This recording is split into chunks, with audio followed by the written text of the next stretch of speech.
welcome you all to William Hicks Anderson Community Center. William Hicks Anderson Community Center is the city's only owned and operated community center. We serve over 3,000 plus participants each month.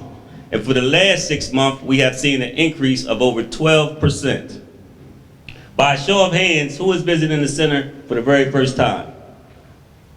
Wow. Wow, thank you for joining us today. Now let's give a warm round of applause to all the award recipients who are going to receive an award here today.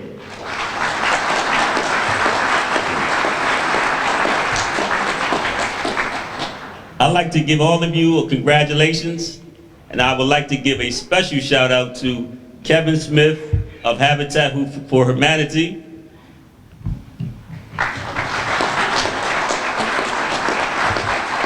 The reason why I say this, Kevin may not know this, but I was a board member with Habitat for Humanity years ago, maybe 5 or 6 years ago. And sitting in those board meetings, along with a lot of well-groomed and established individuals, it taught me to sharpen my tools. So it led me to go back to school and earn not 1 degree, but 2 degrees.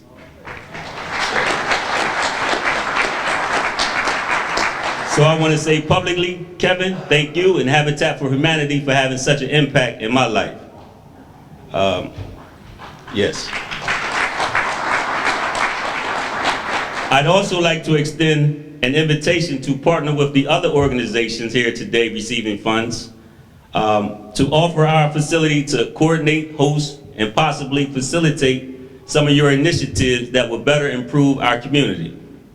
We know it takes all hands on deck, as we know, to improve the lives of so many that need our help.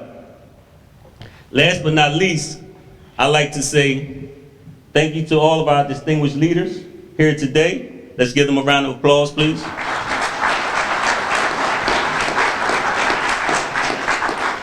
And I'd be remiss as executive director to not let you know the need and the desire for your continued leadership. William Hicks Anderson Community Center needs it more than ever, as well as everyone here in the audience. Please come back and volunteer. Use some of your skills and resources to tap into a deserved community that needs a lot of attention. Again, on behalf of William Hicks Anderson Community Center, I'd like to thank you all for coming out, and congratulations to all the award recipients.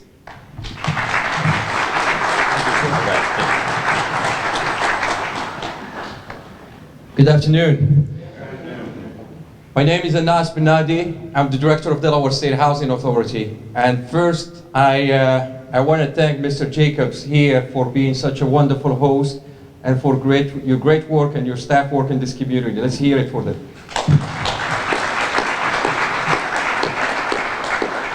So we are gathered today to celebrate really an announcement, and there is no better announcement and celebration than giving money to wonderful organizations. So we are gathered today to celebrate the allocation of about $5.5 million from the Strong Neighborhood Fund, which was established to help with vacant, abandoned properties. We will also be allocating about $500,000 to local jurisdictions to help in the maintenance of these vacant and abandoned properties. So we are having this event here today because we want to send a strong message that the work that we do collectively is more than just housing, affordable housing, or even abandoned properties. This work is about strengthening our communities, it's about redeveloping our neighborhoods. We had an event similar to this to celebrate the implementation of the first round of Strong Neighborhood back in November down in Dover. And we had a young man who bought a house through Habitat, Central Habitat in Dover, who lived on Kirkwood Street. And he said something that really stuck with me. He was talking about, and I'm paraphrasing, so he was talking about vacant and abandoned properties. And what he said really is, these vacant abandoned properties are not just a dent on the community home values, but it's also a dent on the self-esteem of residents who are driving and walking by these properties every day. And that really stuck with me because this work goes beyond the structure itself. Yes, we are building a safe structure. We are putting a family in a house that they can afford. But if you look at the collective impact that we are creating in these neighborhoods, it's much greater than just that one house. So that's why we advocated together a couple of years ago and created this strong neighborhood housing fund. And I want to list some of the partners who really worked with us, and I'm afraid I might miss some, but we had the Attorney General, and I see former State Prosecutor Carrie Jennings, thank you for joining us, Matt Lettner and a few others, and the Attorney General who couldn't be here with us today, the different local jurisdictions and others who went with us several times to the Joint Finance Committee meetings to advocate for funding from the JP Morgan Chase settlement back then to help with vacant properties. And I want to thank our state legislators who are here with us today. Representative Johnson, Representative Bomback, and Representative Kenton, thank you for being with us. And Representative Kenton, as I told you before, you win the prize of the furthest state legislators to join us today. Thank you. So we advocated and we received about $2.7 million on the first round. We were able to allocate the funds to 4 applicants, and we were able to impact 70 homes. Some of them were demolished, some of them were acquisition rehab, some of them were new construction. And you will hear later from a homeowner who took advantage from one of these 70 homes. So what we did is we went back to GFC as they were discussing the settlement that came from Bank of America and Citibank. And we made a strong case that we need more funding to sustain the momentum that was created by the first wave of Strong Neighborhood Fund. And we were able to secure $5.5 million to continue the same work, and an additional $500,000 to help maintain vacant properties. So it is my pleasure, and some of the information you have it in your handout, to announce the recipients of the $5.5 million. So for the City of Wilmington, and the lead was the Wilmington Neighborhood Conservancy Land Bank, they are awarded $2.5 million. And this work is collective work. So you have organizations like the Wilmington Housing Partnership, Interfaith Community Housing, and Neighborhood Foundation, and Habitat for Humanity of Newcastle County. So let's hear it for the City of Wilmington applicants.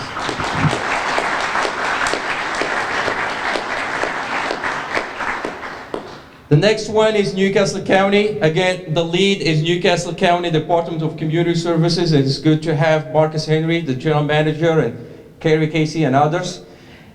So they will be receiving $1.3 million, and this will be for their work around the Route 9 corridor. And they are partnering again with Newcastle County Habitat for Humanity and Interfaith Community Housing of Delaware. Let's hear it for the Newcastle County team.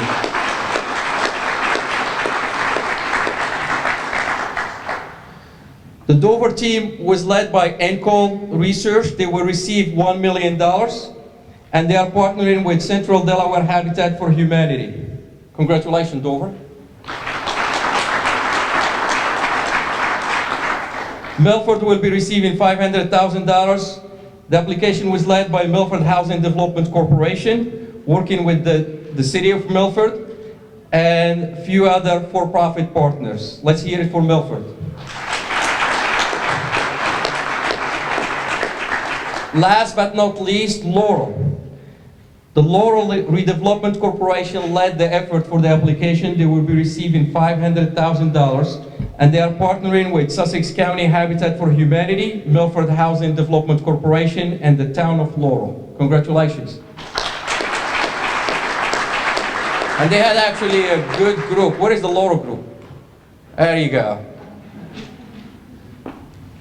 So the $5.5 million is really the seed money. So the $5.5 million will leverage about another $16 million from other funds, both private and public, for a total of $21 million investments. This investment will target about 100 homes in the first round, and then through recycling of some resources, we're expecting an additional 40 homes. So when all said and done, we're expecting that 140 abandoned homes will be targeted through these efforts.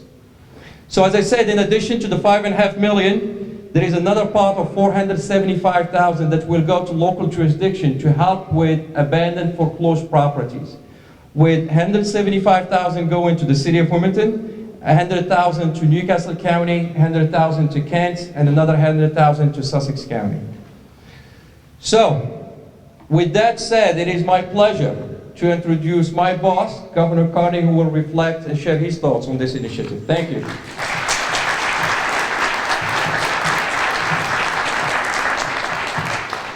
Thank you very much, Anas. I just want to use my couple minutes to thank a couple people and to make an observation or two. First, I want to thank the legislators, and I want to ask them to stand up and be recognized, because these are the gentlemen, J.J. Johnson, Harvey Kenton, and Paul Baumbach, who made these funds, made sure these funds came to community redevelopment and the initiative that we're celebrating today.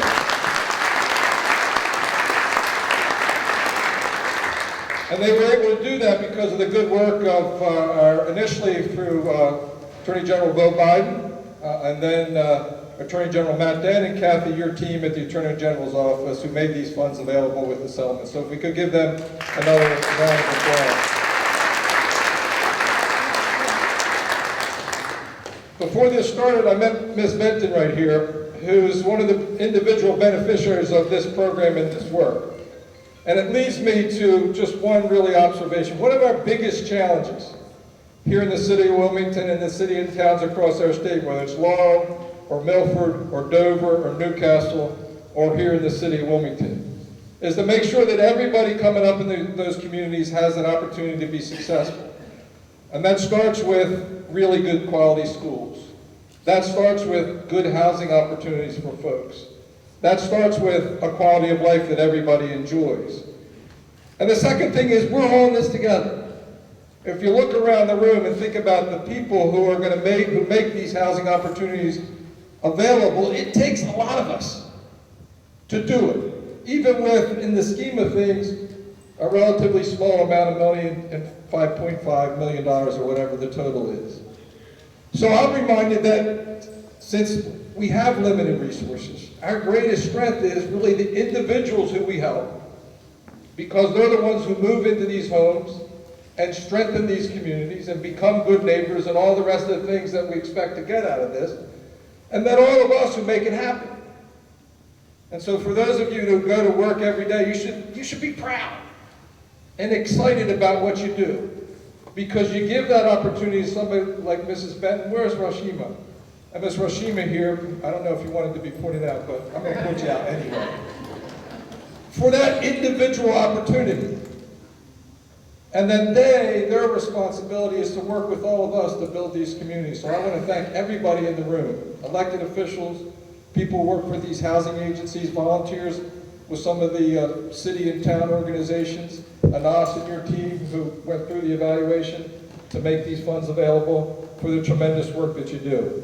And now it's my real privilege to introduce a really good friend for a long time, who I've learned a lot from, who's got a very difficult job and has really hit the ground running, our Mayor, Mike Przicki.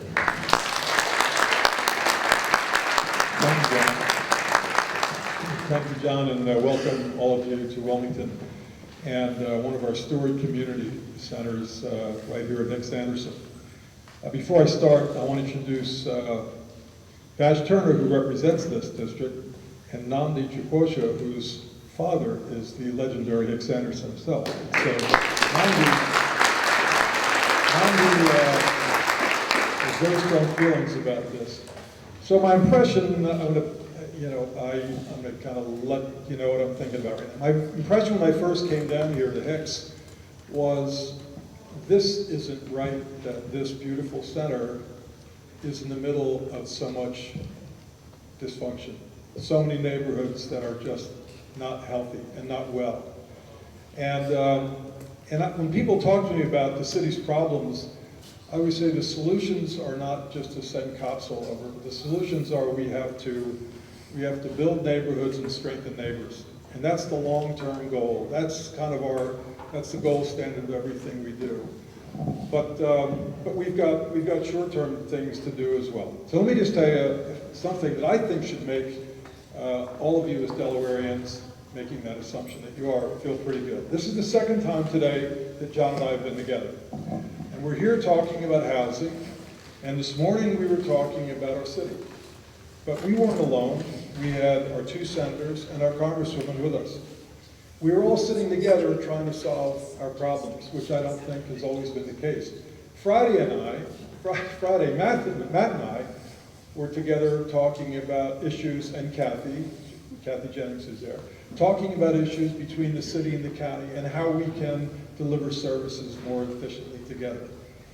There's a renewed sense, I think, of all of our elected officials working less about their own agendas and more about the people's agenda and working together. And it's really heartening.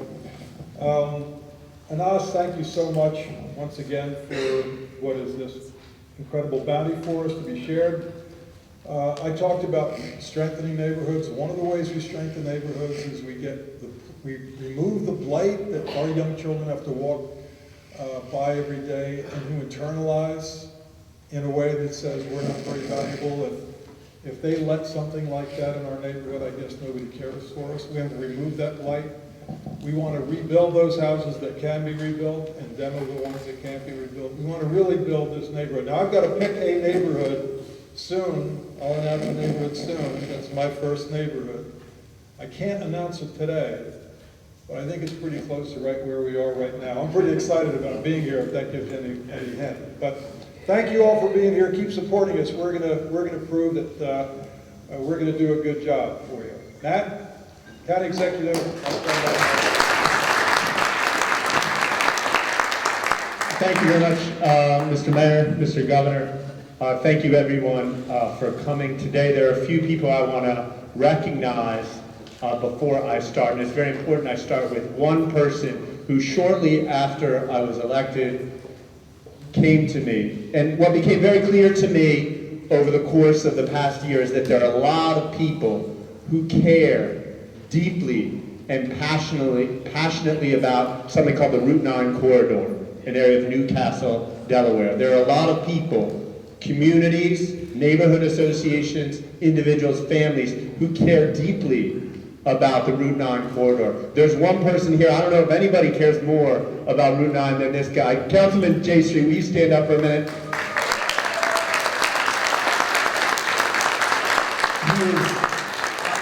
I don't know what you're doing over there in Hilltop, because just about every minute of every day he has a new idea for things that we can do to enrich the communities in and around Route 9 in Newcastle. There are several people who put a tremendous amount of work into making today possible for our county government. I want to pause and recognize them. Carrie Casey, Norm Spector, who's here, Jim Smith, and Joe Day. Thank you for your work. Within county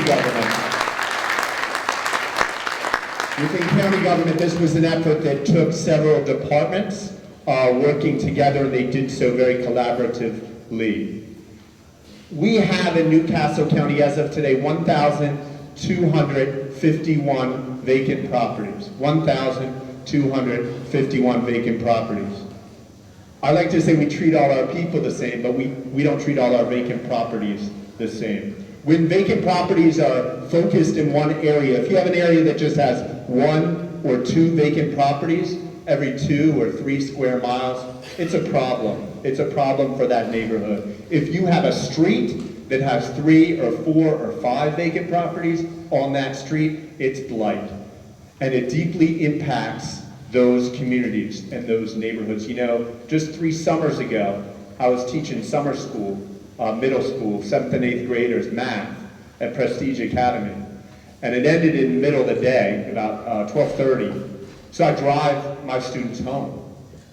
And so every day I drive into Dunleith, and I don't know how many of you have been to Dunleith, but the streets of Dunleith are named Carver Street, Bunch Street, Anderson, named after Robinson, after many of the great African-American leaders, and it constantly struck me that we're not serving our history the way we should be. We're not serving our neighborhoods the way we should be. These should be our proudest neighborhoods. And I really appreciate the work of the governor, the work of Anas, to really invest resources to make these our great neighborhoods of tomorrow. As the mayor highlighted, there's a lot that goes into building community. There's a lot that goes into preventing crime. This is one step, and I appreciate so many people coming out today to recognize that. Another step is land banking, and we're very lucky today to have Christian Willauer here from Wilmington Neighborhood Conservancy Land Bank, some version of those words, so give her a round of applause.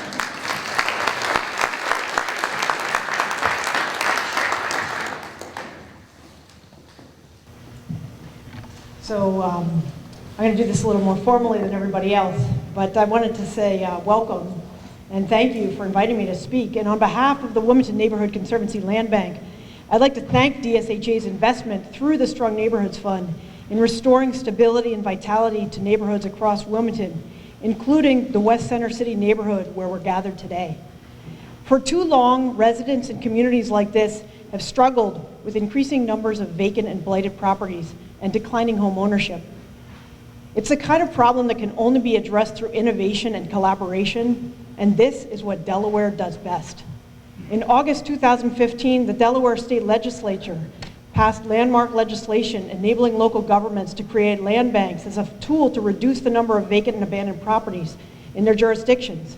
Soon after, the city of Wilmington launched the state's first land bank. City Council wrote collaboration into the new organization's DNA by creating a leadership structure that includes residents and city officials, community development organizations, and bank funders. Last fall, the new Wilmington Neighborhood Conservancy Land Bank coordinated a joint application to the Strong Neighborhoods Fund. The proposal represented an unprecedented level of cooperation among multiple affordable housing developers. The city of Wilmington and the land bank focused on achieving maximum impact through targeted investment and division of responsibilities. The Strong Neighborhood funding announced today for the projects outlined in that joint proposal is paving the way for a new approach to stabilizing Wilmington's neighborhoods. With Strong Neighborhoods funding, the Wilmington Conservancy Land Bank will focus on pre-development, acquiring vacant property, consolidating it into developable parcels when necessary, and making it available to new owners to return to productive use. This enables the affordable housing developers to focus on what they do best, building housing that is within reach of Delaware's families. Strong Neighborhoods funding announced today for projects in the 4th Street corridor, the neighborhoods along Market Street in the Northeast, and the East Side and West Center City neighborhoods adjacent to downtown will turn vacant and blighted properties in all these communities into affordable homeownership opportunities. The result is greater stability for families, increased home ownership, stronger neighborhoods, and a more vibrant Wilmington that will continue to lead Delaware's economic growth. Thank you.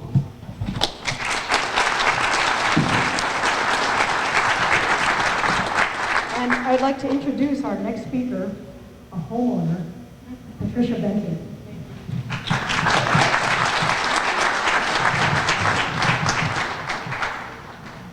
Hello, everyone. I will not be long before you, but my name is Patricia Benton. I am a new homeowner in Newcastle, Delaware. What I can tell you is I'm enjoying my new home. It's like having a brand new home in an established community. And I couldn't be happier. I really couldn't. So that's all I have to say right now. Thank you.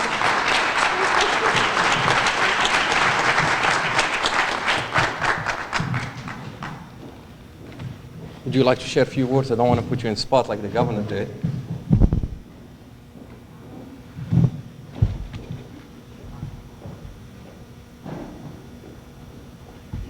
So we have another. My name is Christina Lee. I'm a first-time home buyer with one of the Newcastle County rehabs. When I went to see the home, it was listed on realtor.com. I went to an open house. From the moment I walked in, it was like love at first sight for this home.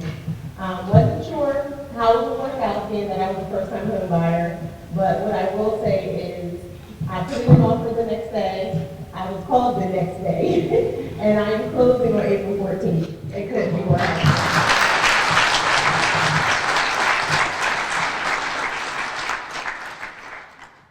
I also want to thank Representative Bolden for joining us. Thank you for your support and your advocacy for housing. Vincent White, member of the Council on Housing, thank you for being here.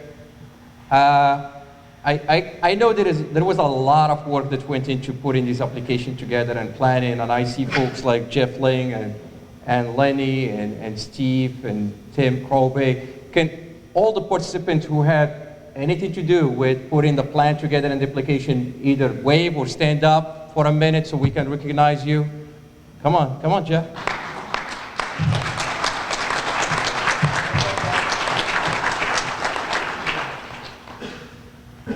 So I want to thank you for your partnership, and it's my pleasure to, before we wrap it up, to turn it to Gary. Gary has agreed graciously to be our guide for a couple of homes that are down the street that have received the first round of funding for Strong Neighborhoods. So I will let him tell you about the tour, and hopefully we will get to take as many as possible with us on this tour, before the storm. Before the storm. You know, this is dangerous. The last time I had a microphone like this in my hand, it was karaoke. So, and I don't hear any music, and you don't want to hear me sing. Anyway, we are a second round recipient of Strong Neighborhoods Housing Funds, and we're extremely appreciative for continued consideration by the Delaware State Housing Authority for this kind of money that is so critically important for the work that our organization does, namely community revitalization and neighborhood stabilization. Without this kind of money that allows us to leverage millions of other dollars, we would not be able to construct as many units of affordable housing as we would have if we had to resort to the old system, the old way that we used to do business, which is scraping and clawing for every dollar that we can get our hands on to construct another unit. Funding that we're getting in this round, I guess I have to kind of pinch myself because we're involved essentially in two specific projects this go around.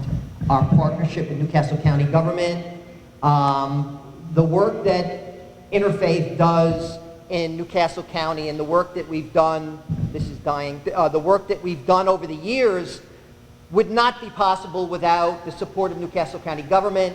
We've been working side by side with Newcastle for the last, well, ever since I've been with Interfaith, which is now 17 years. And over the 17 years, we've constructed nearly 600 units of affordable housing out in Newcastle County. Also, as Anas mentioned, we are receiving funding to do a second round of affordable housing in Wilmington's emerging creative district. And in the first round, we got funding to do 11 units. Just coincidentally, we got funding in the second round to do 11 units. So we're really excited about that. But the most exciting thing for us is that closing this Friday is the first affordable housing unit in Wilmington's creative district. So we're really, really excited about that. It's easy to build them. It's tough to sell them, especially in some of the markets that we're developing affordable housing in. We continue to enjoy your support. We thank you as a community for supporting the work that our organization does, and the other affordable housing developers throughout the state. We couldn't do it if we didn't all pull together. As Anas said, we have a little show and tell for you. If you want to see what has transpired with our work in the first round of Strong Neighborhoods Housing Fund, you can inspect the 8 of 11 units currently under construction in the Creative District. It's only about 2.5 blocks from here, straight down 6th Street. You can follow me, and I'll show you where we're going to go. All of the sites are under construction right now. We're about 60 to 70% of the way there. The other thing that we're really proud of with respect to this project is that we're using local labor, where we've trained local residents in construction, and they're working on our projects. Not only here in the Creative District, but also out in the county in the Route 9 projects that we do. We're very, very proud of the work that we've been doing and the success that we've had thus far with local hire and putting people to work, and we plan to continue in a robust fashion in the future. So thank you all for coming, and we'll see you down the street.